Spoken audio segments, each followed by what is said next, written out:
یا علی علی علی علی علی علی علی علی علی علی حیدر یا علی علی علی علی علی علی علی علی علی علی حیدر یا علی علی علی علی علی علی علی علی علی علی حیدر۔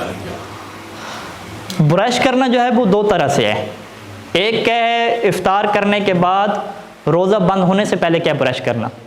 ٹھیک ہے جی, یہاں پہ ہم لکھتے ہیں برش کرنا.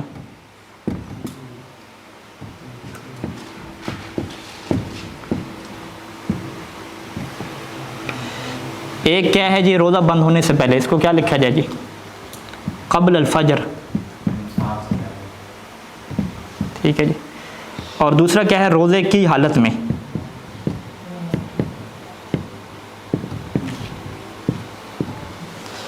اچھا جی, سب سے پہلے اس کو ڈسکس کر لیتے ہیں. روزے کی حالت میں اگر کوئی برش کرتا ہے تو روزہ ٹوٹے گا یا نہیں ٹوٹے گا. وہی پہلے والا قانون ہے کہ بھی اگر وہ برش کر رہا ہے تو وہ جو ٹوتھ پیسٹ ہے اگر اس کے اجزاء جو ہے وہ حلق سے نیچے جائیں گے تو روزہ ٹوٹے گا, اگر اس کے اجزاء نیچے نہیں جا رہے تو روزہ کیا ہے نہیں ٹوٹے گا. پھر بحث ہوگی کہ یہ مکروہ ہے یا مکروہ نہیں ہے. جو چیز مکروہ لکھی ہوئی ہے وہ مسواک لکھا ہوا ہے تر ٹہنی سے, یعنی کوئی بھی تر لکڑی ہے اس سے مسواک کرنا, یہ روایات میں مکروہ ہے. تو برش جو ہے وہ نہ ٹہنی ہے نہ لکڑی ہے, یہ تو کیا پلاسٹک ہے, نئی چیز ہے. تو اس کا ابھی تک اس پہ قیاس, کیونکہ فقہ پہ قیاس ہوتا نہیں ہے ہمارے ہاں, تو لہٰذا ہم قیاس نہیں کر سکتے. ہم کہیں گے چونکہ مسواک تر ٹہنی سے مکروہ ہے تو یہ بھی مکروہ ہوگا. یعنی میں نے فی الحال نہیں پڑھا کہ کسی نے اس طرح کا قیاس کیا ہو.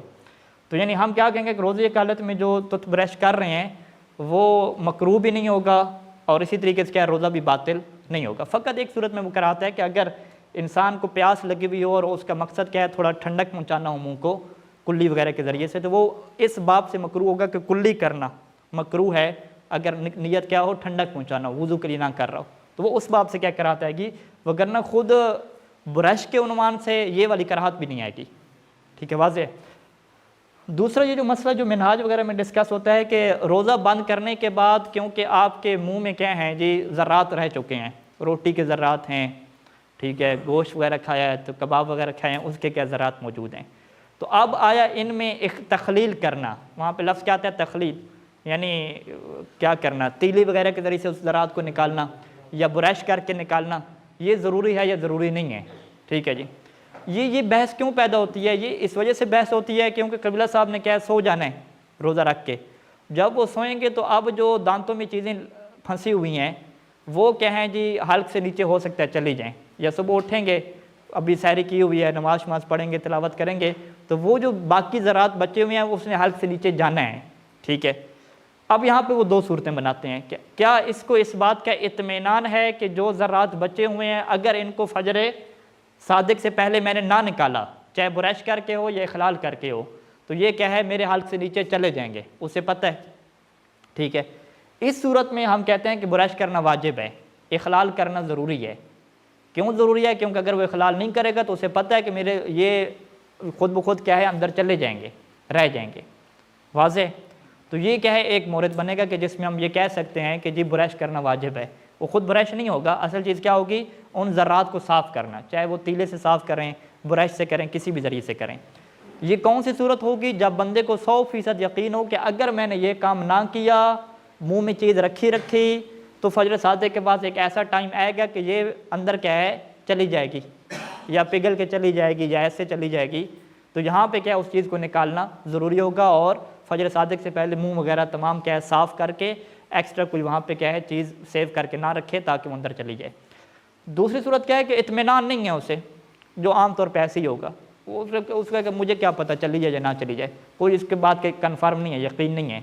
تو یہاں پہ برش کرنا کیا ضروری نہیں ہے.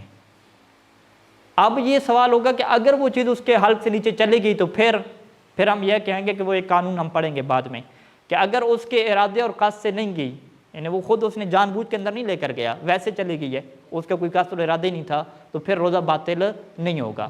اگر جان بوجھ کے اندر لے کر جائے گا تو پھر کیا روزہ باطل ہوگا. ٹھیک ہے جی.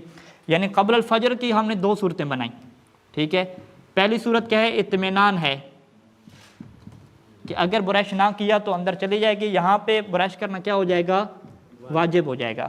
اور اگر اطمینان نہیں ہے, ٹھیک ہے, تو پھر ہم نے کہا ہے کہ برش کرنا واجب نہیں ہے۔ اب اگر یہ گلے کے اندر چیز چلی جاتی ہے تو اس کی وہ گزشتہ دو صورتیں ہوں گی کہ کیا قصد اور ارادے سے گئی ہے یا بغیر قصد کے گئی ہے۔ قصد اور ارادے سے داخل کریں گے تو روزہ باطل ہوگا، وگرنہ کیا روزہ باطل نہیں ہوگا۔ ٹھیک ہے، واضح ہے انشاءاللہ برش کا مسئلہ۔ ایک مرتبہ درود پڑھ سارے مل کے پڑھ لیں۔